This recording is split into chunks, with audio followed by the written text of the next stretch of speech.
అందరికీ నమస్కారం. నేను మీ పార్థునేమాని. మనం రాముడి విగ్రహాన్నో కృష్ణుడి విగ్రహాన్నో ఇంట్లో పెట్టుకుని ఉంటాం. కానీ వాల్మీకి మహర్షి విగ్రహాన్ని కానీ పోతన గారి విగ్రహాన్ని కానీ పెట్టుకున్న వారిని ఎవరైనా చూసారా?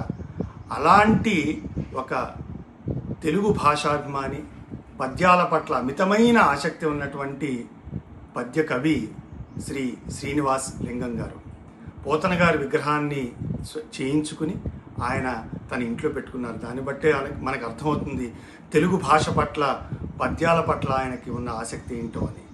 శ్రీనివాస్ గారు అనేక పద్యాలను రచించారు. కానీ వారికి వచ్చిన ఒక వినూత్నమైన ఆలోచన చిన్ని కృష్ణుడితో ఒక రోజు. అసలు భగవంతుడు మనకి ఒక్క నిమిషం దర్శనమిస్తే ఎంతో అద్భుతమని మనం భావిస్తాం. అలాంటిది చిన్ని కృష్ణుడితో మనం అంతా ఒక రోజు గడిపితే ఆయన జీవితంలో ఒక రోజు ఎలా ఉంటుందో మనకు తెలిస్తే వీటన్నింటినీ అద్భుతంగా మనకు అందించారు శ్రీనివాస్ గారు. యశోదమ్మ కృష్ణుని లేపడం దగ్గర నుంచి ఆయన పిల్లలతో చేసినటువంటి ఆటలు, యశోదమ్మ దగ్గర ఆయన కురిసిన గారాలు, అల్లరి చేష్టలు, చివరికి అలసిపోయిన చిన్ని కృష్ణుడికి లాలించి భోజనం పెట్టి నిద్రపుచ్చడం, ఇవన్నింటినీ మన కళ్ళకు కట్టినట్టు కట్టారు శ్రీనివాస లింగం గారు పద్య రూపంలో.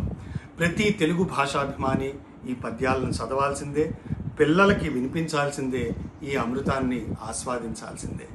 మీరందరూ కూడా ఏమాత్రం వీలున్నా ఈ పద్యాలన్నింటినీ చదవండి.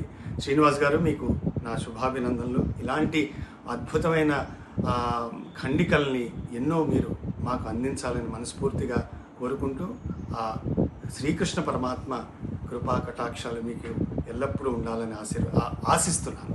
ధన్యవాదాలు.